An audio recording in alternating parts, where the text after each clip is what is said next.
नमस्कार। देवरिया की आवाज रेडियो केसरी से प्रस्तुत है स्थानीय हालचाल। पहले मुख्य हालचाल।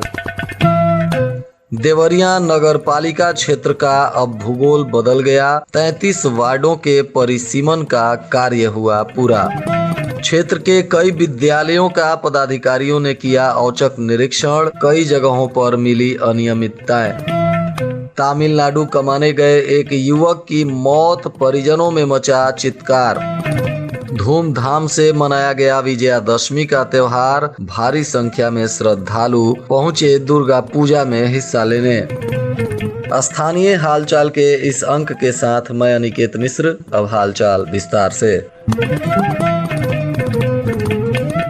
देवरिया नगर पालिका परिषद देवरिया के सभी 33 वार्डों के परिसीमन का कार्य करीब पूरा हो गया है। 23 गांवों के शामिल होने के बाद पूरा भूगोल ही अब देवरिया का बदल गया है। गांवों को एक दूसरे से जोड़कर वार्ड बनाया गया है, जबकि पहले से बने शहर के वार्डों के क्रम, संख्या और क्षेत्र में बड़ा बदलाव किया गया है। 25 की जगह नगर पालिका क्षेत्र में बढ़े 8 वार्डों के वजह से इस बार पूरे क्षेत्र में बड़ा बदलाव हुआ है।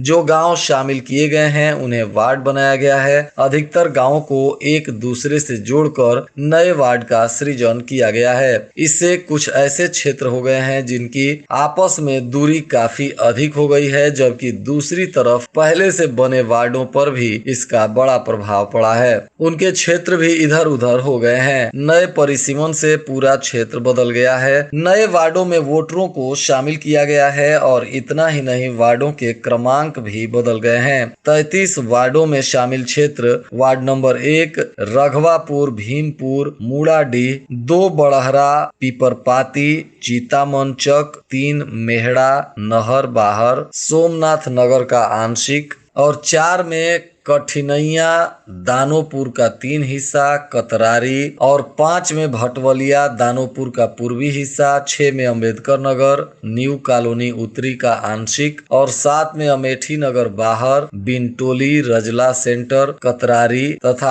8 में साकेत नगर आंशिक और खरजरवा, सकरापार, 9 में पिडरा नगर बाहर, धनौती खुर्द, गोबाराई खास, राम गुलाम टोला इसका पूर्वी आंशिक और सोमनाथ नगर का आंशिक तथा 10 में सोमनाथ नगर, बभनी, महुआबारी, 11 में चकियवा, खरजवा का आंशिक भाग और 12 में राम गुलाम टोला का पूर्वी, गरुड़ पार का आंशिक और 13 में सिंधी मिल कॉलोनी, सोमनाथ नगर का आंशिक, 14 में उमा नगर, कतरारी का हिस्सा। इसी तरह से कई क्षेत्रों का परिसीमन में इधर से उधर किया गया है, जिसके वजह से अब थोड़ी सी परेशानी लोगों को भी हो सकती है। शहर के आज कई वरीय पदाधिकारियों ने कई विद्यालयों का औचक निरीक्षण किया है, जिसमें देवरिया एडेड माध्यमिक विद्यालयों में पठन पाठन व्यवस्था एवं शिक्षकों की उपस्थिति को लेकर जिम्मेदार गंभीर नहीं दिख रहे हैं। अधिकारियों के निरीक्षण में प्रधानाचार्य सहित शिक्षक और शिक्षकेतर कर्मचारियों के ड्यूटी के समय गायब रहने तथा स्कूल बंद होने की भी खबर सामने आई है। DIOS शनिवार दोपहर 12 बजे शहर के BRD इंटर कॉलेज पहुंच गए। निरीक्षण के समय विद्यालय बंद पाया गया। उन्होंने बताया कि प्रधानाचार्य से मोबाइल पर बात करने पर उन्होंने कोई उत्तर नहीं दिया है और बिना कारण विद्यालय बंद पाए जाने की स्थिति में प्रधानाचार्य, शिक्षक और सभी शिक्षकेतर कर्मचारियों का 1 दिन का वेतन काट लिया जाएगा। इस कटौती के संबंध में सभी की सेवा पुस्तिका में भी इसे अंकित करने का निर्देश जारी किया गया है। साथ ही Uttar Pradesh intermediate education act 1921 की अधिनियम व्यवस्था के अंतर्गत प्रधानाचार्य के खिलाफ प्रबंध समिति को भी पत्र लिखा जाएगा। दोपहर 12:35 बजे ही कृषक इंटर कॉलेज बलटिकरा के निरीक्षण में शांतिपूर्ण कक्षाओं का संचालन एवं अन्य व्यवस्थाएं दुरुस्त पाई गयी। इसके लिए प्रधानाचार्य की मौके पर ही सराहना की गई। इसके बाद 12:55 बजे स्वामी विवेकानंद इंटर कॉलेज रामपुर गौनरिया के निरीक्षण में भी विद्यालय बंद पाया गया।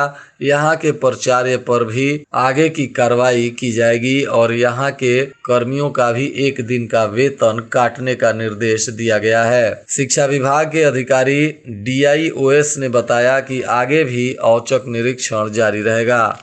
नगर के आजाद नगर उत्तरी के तिवारीपुर मोर्चा निवासी सागर गौतम का 22 वर्षीय पुत्र विनोद तमिलनाडु के भेलपुरम जनपद के वानूर थाना क्षेत्र के नेमली में कमाने गया था, जहां सड़क हादसे में उसकी मौत हो गई है, जबकि उसका एक साथी जो जयनगर का रहने वाला शैलेश सोनकर का पुत्र राजकुमार बताया जा रहा है, यह इस घटना में गंभीर रूप से घायल है और इसका इलाज स्थानीय अस्पताल में चल रहा है। जबकि मृतक के परिजनों को जैसे ही इस घटना की जानकारी हुई तो परिजनों में चित्कार मच गया है। बरहज से 25 दिन पूर्व ही 6-7 की संख्या में ये लोग रोजी रोटी के जुगाड़ में तमिलनाडु कमाने गए थे और तभी इस हादसे में इस युवक की मौत हो गई, जिसके बाद परिजनों का रो रो कर बुरा हाल है। लोगों ने बताया कि पिता विनोद की मौत के बाद से उसकी मां जहां विक्षिप्त रहती है तो वहीं भाई गौतम भी बीमार रहता है और मृतक अपने परिवार का एकमात्र कमाऊ सदस्य था। इसके मरने से परिवार की स्थिति काफी दयनीय बताई जाती है।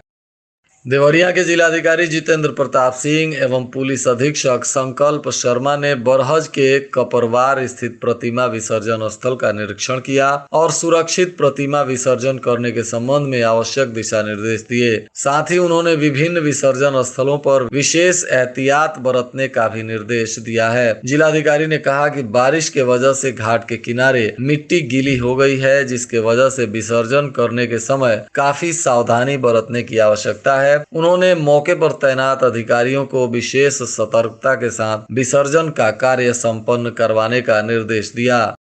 जिलाधिकारी ने बताया कि प्रतिमा विसर्जन शांतिपूर्ण एवं सुरक्षित संपन्न कराने के लिए कलेक्ट्रेट में एक कंट्रोल रूम स्थापित किया गया है, जिसका नंबर 05568222261 और 05568222318 बताया जा रहा है। यह टोल फ्री नंबर 1077 पर भी लोग प्रशासन की सहायता ले सकते हैं। यह कंट्रोल रूम विसर्जन कार्य संपन्न होने तक क्रियाशील रहेगा। दुर्गा पूजा समितियां प्रतिमा विसर्जन से जुड़ी असुविधा एवं सुरक्षा के संबंध में कंट्रोल रूम से संपर्क कर सकती हैं। जिलाधिकारी ने जोगीपुर पुल के क्षतिग्रस्त रेलिंग का भी निरीक्षण किया और पीडब्ल्यूडी के अधिकारियों को शीघ्र मरम्मत कराने का निर्देश दिया। इस अवसर पर अपर जिलाधिकारी वित्त एवं राजस्व नागेंद्र कुमार सिंह, एसडीएम गजेंद्र सिंह, सीओ सहित कई पदाधिकारी मौजूद रहे। जिलाधिकारी ने रुद्रपुर के सेमरौना पुल पर भी प्रतिमा विसर्जन स्थल का निरीक्षण किया। इस दौरान उनके साथ पुलिस अधीक्षक संकल्प शर्मा भी मौजूद रहे। यहाँ भी तैनात पदाधिकारियों को जिलाधिकारी ने आवश्यक निर्देश दिया और कहा कि हर तरह से सुरक्षित विसर्जन कराने के लिए जिला प्रशासन संकल्पित है और सभी लोगों से जिला पदाधिकारी ने निवेदन किया है कि विसर्जन के समय सभी लोग अपना खास ख्याल रखें और पूरी सावधानी से प्रतिमा विसर्जन का काम करें। इस दौरान जिला प्रशासन ने कई एहतियातन कदम भी उठाए हैं, जिसमें गोताखोरों की तैनाती, नाव और बोट इत्यादि को भी तैनात किया गया है। साथ ही प्रकाश की व्यवस्था, पानी की व्यवस्था भी की गई है। और आज के मौसम का तापमान देवरिया में न्यूनतम 25 डिग्री सेल्सियस और अधिकतम 32 डिग्री सेल्सियस रहने की संभावना है। अंत में मुख्य हालचाल एक बार फिर। देवरिया नगर पालिका क्षेत्र का अब भूगोल बदल गया। 33 वार्डों के परिसीमन का कार्य हुआ पूरा। क्षेत्र के कई विद्यालयों का पदाधिकारियों ने किया औचक निरीक्षण। कई जगहों पर मिली अनियमितताएं। तमिलनाडु कमाने गए एक युवक की मौत, परिजनों में मचा चित्कार। धूमधाम से मनाया गया विजयादशमी का त्योहार। भारी संख्या में श्रद्धालु पहुंचे दुर्गा पूजा में हिस्सा लेने। इसके साथ ही रेडियो केसरी से प्रसारित स्थानीय हालचाल का यह अंक समाप्त हुआ। नमस्कार।